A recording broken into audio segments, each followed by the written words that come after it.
नमस्कार बच्चों, संस्कृत ज्ञान चैनल में आप सबका स्वागत है। और आज हम पढ़ेंगे सवर्ण संज्ञा कि वर्णों के सवर्ण संज्ञा होने के पश्चात कैसे होते हैं, कि सवर्ण संज्ञा के लिए क्या क्या आवश्यक है वो हम पढ़ेंगे।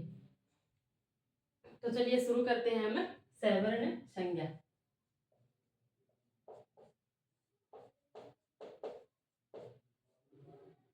सवर्ण संज्ञा सवर्ण संज्ञा के लिए एक प्रमुख सूत्र है तुल्या से प्रयत्नम सवर्णम, यानी तुल्या से प्रयत्नम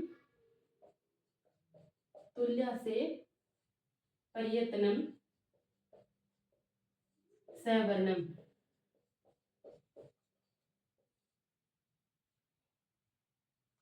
इसका मतलब है तुल्या अस्य प्रयत्नम सवर्णम, यानी तुल्या का मतलब क्या है? तुल्य, फिर है अस्य प्रयत्नम सवर्णम। तुल्य का मतलब है तालु आदि स्थानों से जो मुख के उच्चारण स्थान है उनसे निष्पन्न होने वाले वर्ण, और आस्य का मतलब है अभ्यंतर प्रयत्न। सवर्ण संज्ञा के लिए क्या क्या आवश्यक है? प्रमुख रूप से सवर्ण संज्ञा के लिए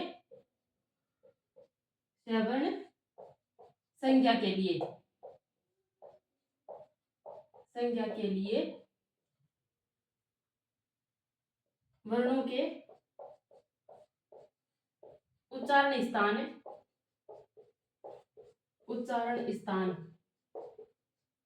और अभ्यंतर प्रयत्न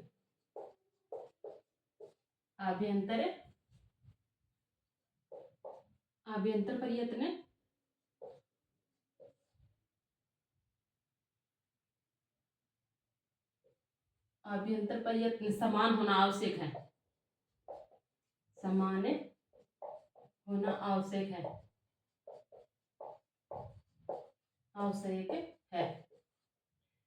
यानी सवर्ण संज्ञा का ये हमारा सवर्ण संज्ञा का सूत्र है।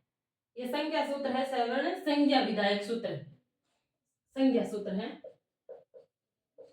ये बहुत बार एग्जाम में पूछ लिया जाता है कि सवर्ण संज्ञा का सूत्र क्या है, तो तुल्या से प्रयत्न में सवर्णम। तो आप इसको याद रखोगे, तुल्या से प्रयत्न में सवर्णम।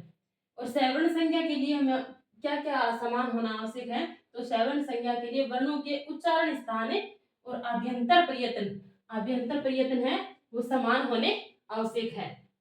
केवल अभ्यंतर प्रयत्न लेने, आपको बाह्य प्रयत्न नहीं लेने। अभ्यंतर प्रयत्न जैसे कि हम वर्णों का सवर्ण करेंगे, तो जैसे अ और आ का अगर हम सवर्ण करेंगे, ये कैसे पता लगाए हम कि अ और आ है वो सवर्णी है? ऐसा हमें पूछे कि अ और आ सवर्णी है क्या नहीं है, तो अ और आ का पहले तो हम देखते हैं अभ्यंतर प्रयत्न समान है क्या, तो दोनों का अभ्यंतर प्रयत्न समान है, विपरीत है। दोनों का उच्चारण स्थान समान है क्या, तो दोनों का अ और आ का उच्चारण स्थान क्या है? कंठ। तो इसका मतलब है ये सवर्णी है। सवर्ण, ये क्या है? सवर्ण है। जैसे कि अब हम देखते हैं ई और ई, ऋस्व ई और दीर्घ ई, ये सवर्णी है क्या? तो इनका भी जब मैं वर्ण लिखती हूँ आप बताना कि सवर्ण कौन कौन से हैं। उ और उ सवर्ण है, या फिर और देखिए आप प और फ सवर्ण है। उच्चारण स्थान और उनका अभ्यंतर प्रयत्न समान होना आवश्यक है। तो ई और ई क्या है? ये दोनों विपरीत हैं, विपरीत स्वर हैं। और ई और ई का उच्चारण स्थान क्या है? इचु नाम, इनका उच्चारण स्थान तालु, ये सेम है, तो ये क्या है? सवर्ण है, सवर्ण है। उ और उ, ये भी इनका भी अभ्यंतर प्रयत्न और क्या है? अभ्यंतर प्रयत्न और उच्चारण स्थान समान है, तो ये भी क्या है? सवर्ण है,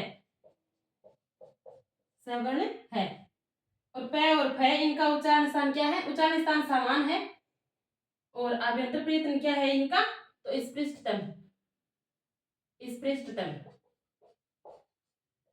उच्चारण स्थान समान है और अभ्यंतर प्रयत्न भी समान है, और उच्चारण स्थान भी क्या है? ओष्ठ है।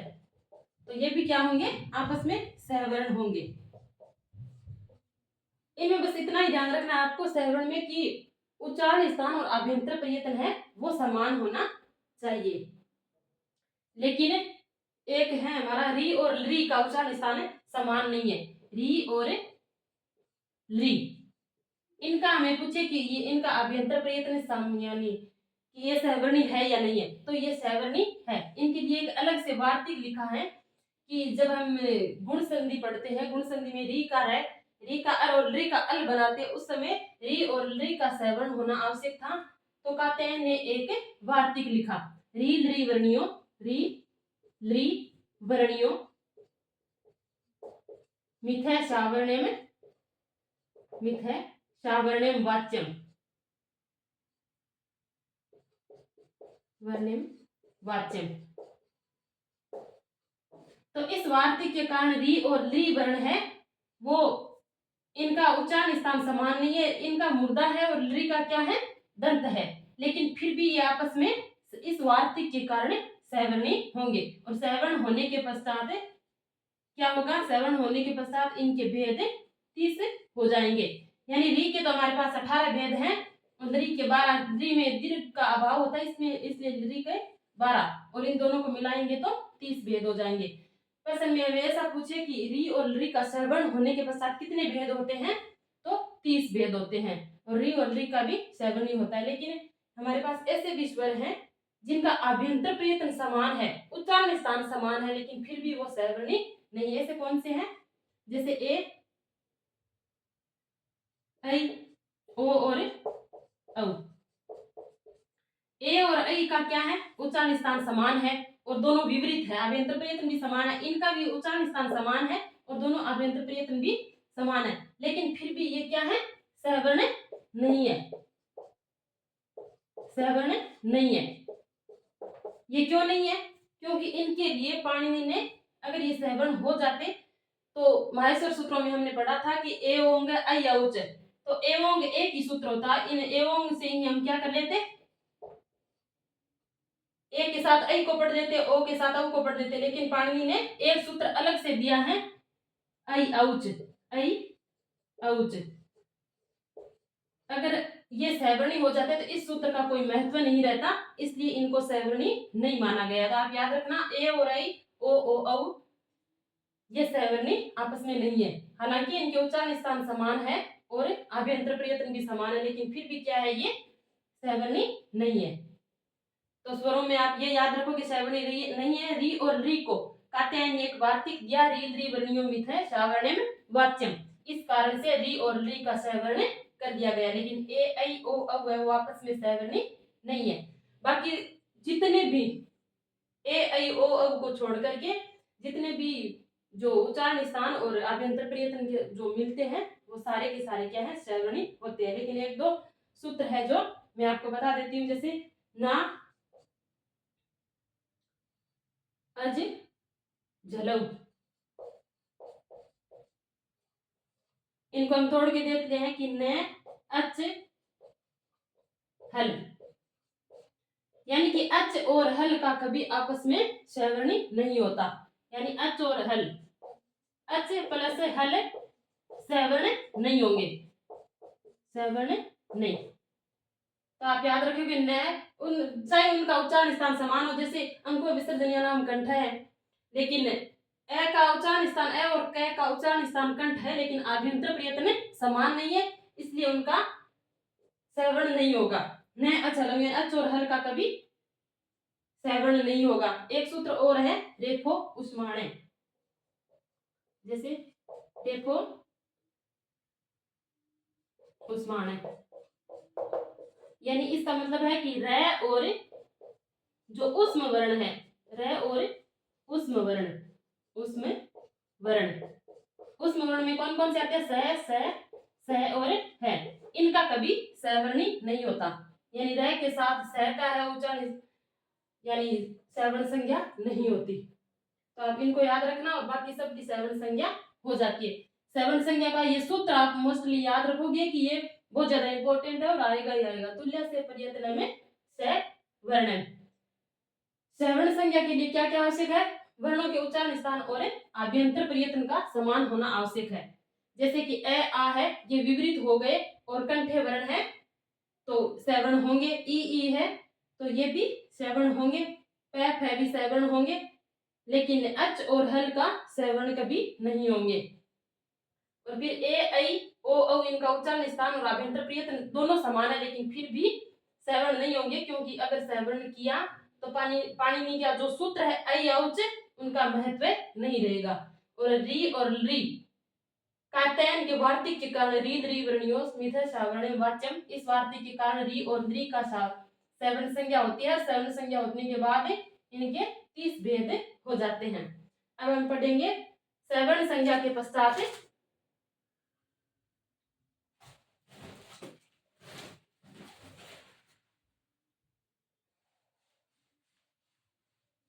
सवर्ण संज्ञा होने के पश्चात स्वरों के भेद। ये हमारी सवर्ण संज्ञा किस में सवर्ण संज्ञा हो रही है, किस में नहीं हो रही है, यह आप अभ्यास करके देखना, आपको अच्छे से समझ में आ जाएगा। सवर्ण संज्ञा होने के पश्चात स्वरों के भेद। सवर्ण संज्ञा के बाद स्वरों के भेद। हम जो पढ़ रहे हैं ना कि हर एक ए यू री री इनके जो भेद होते हैं 30 वो किस प्रकार से होते हैं, जो 18 भेद होते हैं स्वर के, वो कैसे होते हैं।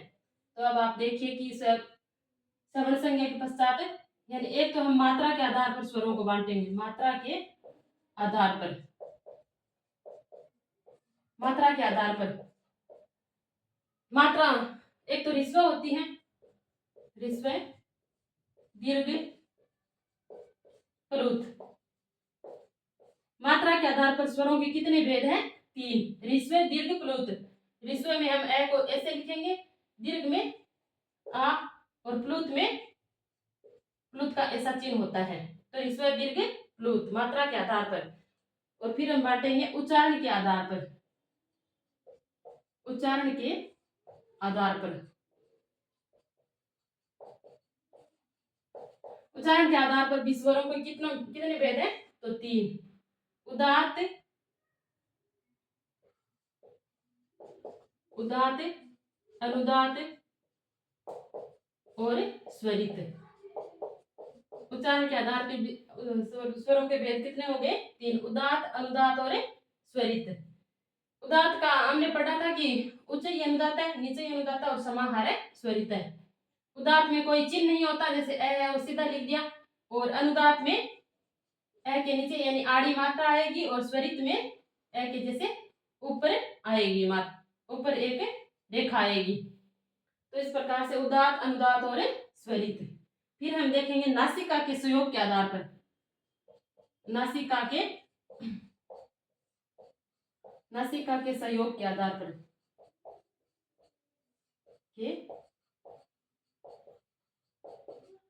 पर स्वरों के कितने भेद हैं? तो ये है 2।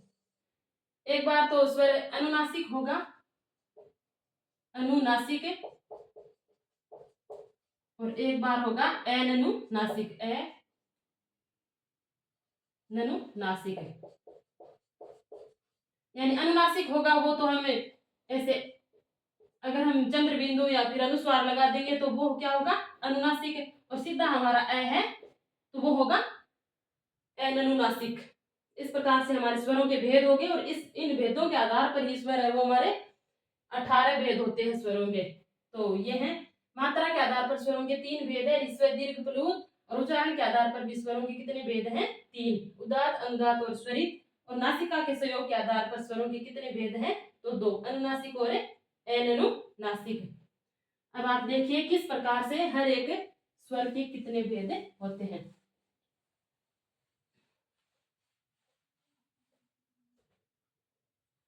अब देखिए स्वर भेद, फिर आपको कंफ्यूजन नहीं रहेगा कि कैसे इनके 18 भेद हो गए। स्वर के भेद, स्वर के भेद। सबसे पहले स्वर के कितने भेद होंगे? 3। मात्रा के आधार पर हमने बांटे थे ना, ऋस्व दीर्घ और प्लुत। एक बार तो हमने ऋस्व दीर्घ और प्लुत। फिर हर स्वर जो ऋस्व होगा वो स्वर भी उदात, अनुदात और स्वरित, इनके कितने भेद होंगे? इनके भी तीन तीन भेद होंगे, सबके तीन तीन भेद होंगे। यानी उदात, फिर होगा अनुदात, अनुदात और स्वरित। स्वरित दीर्घ भी उदात, अनुदात और स्वरित होगा। उदात, अनुदात और स्वरित। और जो हमारा प्लुत है वो भी उदात, अनुदात और स्वरित। तो कितने भेद हो गए? तीन तीन इनके हो गए। और अब हर एक के दो दो भेद और होंगे जो हमने पढ़े थे ना उच्चारण के नासिका के आधार पर। तो उदात के कितने हुए? दो। एक बार तो उदात है वो अनुनासिक होगा, अनुनासिक, और एक बार क्या होगा? अननुनासिक, अननुनासिक। और अनुदात भी एक बार तो क्या होगा? अनुनासिक, अनुनासिक, और एक बार क्या होगा? अननुनासिक, अननुनासिक। इस प्रकार इन सब के क्या है? दो दो भेद, एक बार अनुनासिक और एक बार अननुनासिक। ये भी उदात भी एक बार अनुनासिक और एक बार अननुनासिक। अनुदात भी एक बार क्या होगा? अनुनासिक और एक बार अननुनासिक। स्वरित के भी दो भेद होंगे जैसे कि अननुनासिक और अनुनासिक, इनके भी होंगे अननुनासिक और अनुनासिक। ऐसे ही इनके भी होंगे अननुनासिक, एक बार अनुनासिक होगा और एक बार अननुनासिक होगा। स्वरित के भी होंगे एक बार अननुनासिक और एक बार अनुनासिक। तो इस प्रकार से आप हर एक स्वर की, जैसे कि हमने ए लिखा, अब आप ए को लिखिए। जैसे कि एक बार अनुनासिक हुआ ए, तब क्या हुआ? अनुनासिक हुआ तो हमें अनुस्वार लगा देंगे और अनुनासिक नहीं हुआ तो सीधा ए लिख देंगे। फिर उदात में भी अनुदात का चिन्ह होता है पर, तो अनुनासिक है तब हमें क्या लिखेंगे? अनुनासिक, और उदात में ऊपर चिन्ह होता है तो ये चिन्ह भी लगा देंगे। अनुनासिक में, अनुनासिक में क्या है? हमें सीधा यह लिख के ऊपर खड़ी रेखा लगा देंगे। स्वरित में, सॉरी, अनुदात में नीचे आड़ी रेखा लगती है, स्वरित में लगती है ऊपर। जैसे कि एक बार हमने ऐसे अनुस्वार लगा के स्वरित कर दिया और एक बार अनुस्वार नहीं लगा के स्वरित कर दिया। इसी प्रकार अगर हम दीर्घ है तो अब दीर्घ लेंगे तो यहाँ आ होगा, एक बार आ सीधा हो जाएगा और एक बार अनुनासिक हो जाएगा। उसी प्रकार अनुदात में हम अनुनासिक करेंगे तब यानी नीचे आड़ी रेखा लगा देंगे और फिर अनुस्वार लगा के नीचे आड़ी रेखा लगा देंगे। स्वरित में जैसे एक बार हमें आ के ऊपर सीधी रेखा खींच देंगे और एक बार अनुनासिक करके रेखा लगा देंगे। तो उदात में फिर प्लुत, तो फिर हम प्लुत का चिन्ह भी लगाएंगे। जैसे के प्लुत का चिन्ह लगा के एक बार उदात में सीधा लिख दिया और एक बार प्लुत का चिन्ह लगा के अनुनासिक भी बना दिया। अनुदात में भी हमें प्लुत का चिन्ह भी लगाएंगे और नीचे आड़ी रेखा भी खींचेंगे और फिर अनुस्वार। उसी प्रकार स्वरित में एक बार ऐसे और एक बार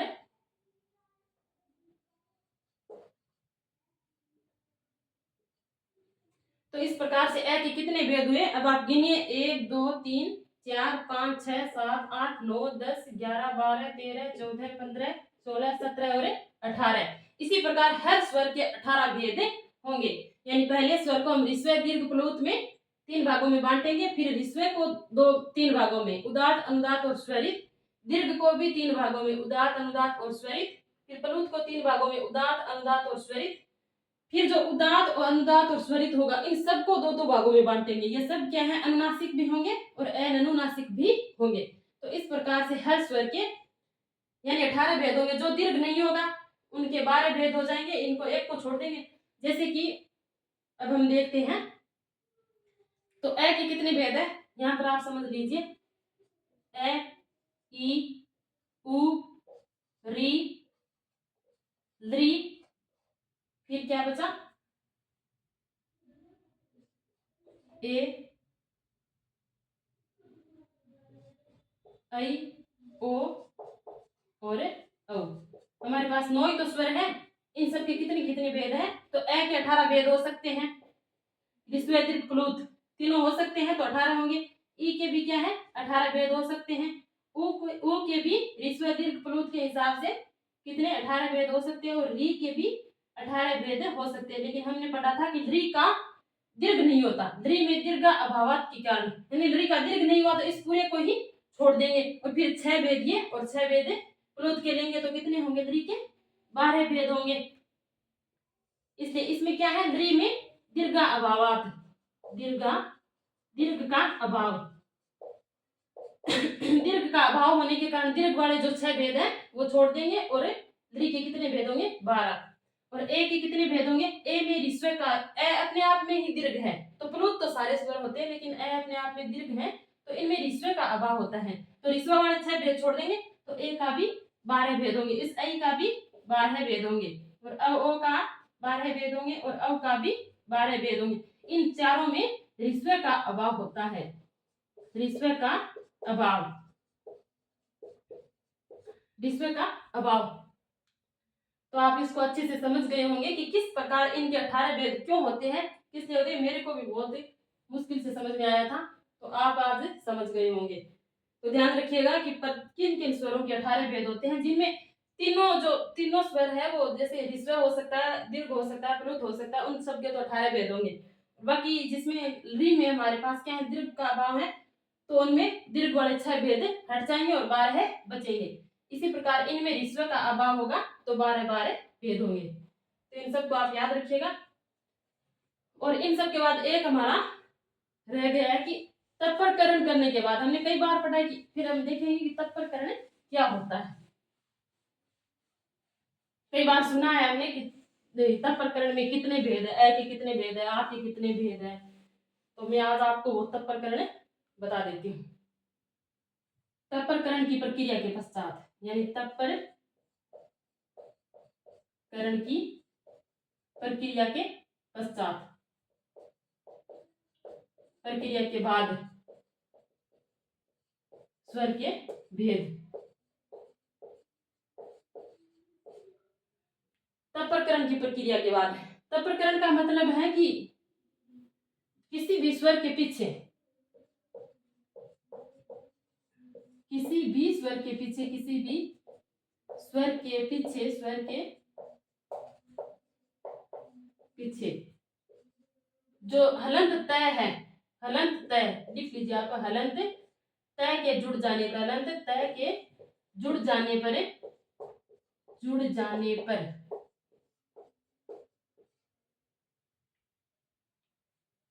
वह स्वर है, वह स्वर अपने मूल स्वरूप का ही, अपने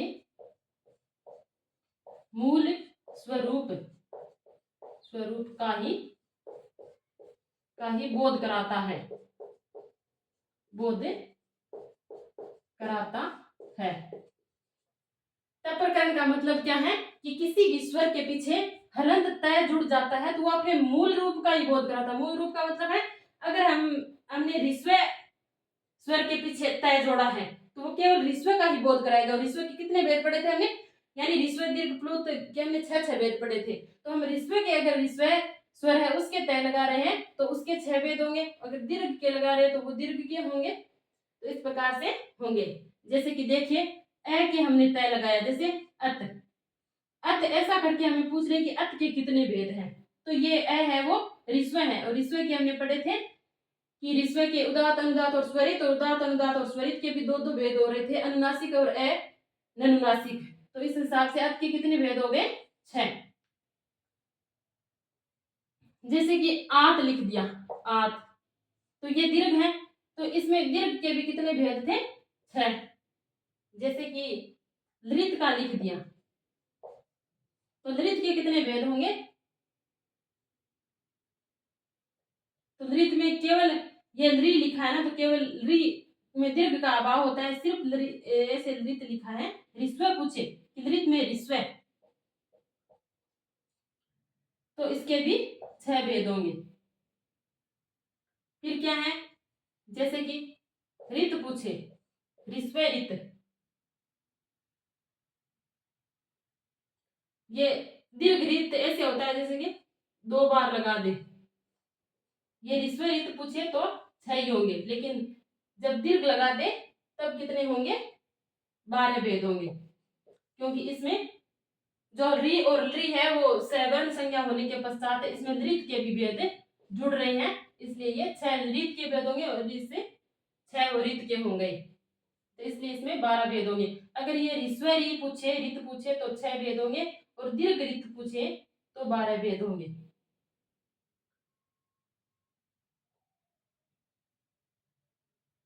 इस प्रकार आप समझ गए होंगे। इसी ऐसे ही ईत के पूछे तो कितने भेद होंगे? केवल ऋस्व ई के पूछ रहे हैं तो ईत के होंगे 6 भेद। यह है तत्प्रकरण की प्रक्रिया, और आज हमने सवर्ण संज्ञा का सूत्र और सवर्ण संज्ञा किस प्रकार करते हैं, स्वरों के भेद 18 है वो किस प्रकार होते हैं, किसी के 18 है किसी के 12 भेद क्यों होते हैं, वो हमने उनका विभाजन करके अच्छे से समझा। फिर हमने तत्प्रकरण की प्रक्रिया करी, तो अच्छे से आपको समझ में आ गया होगा। आप सबका बहुत बहुत धन्यवाद, और वीडियो को ज़्यादा से ज़्यादा शेयर कीजिए और जुड़े रहिए साथ में।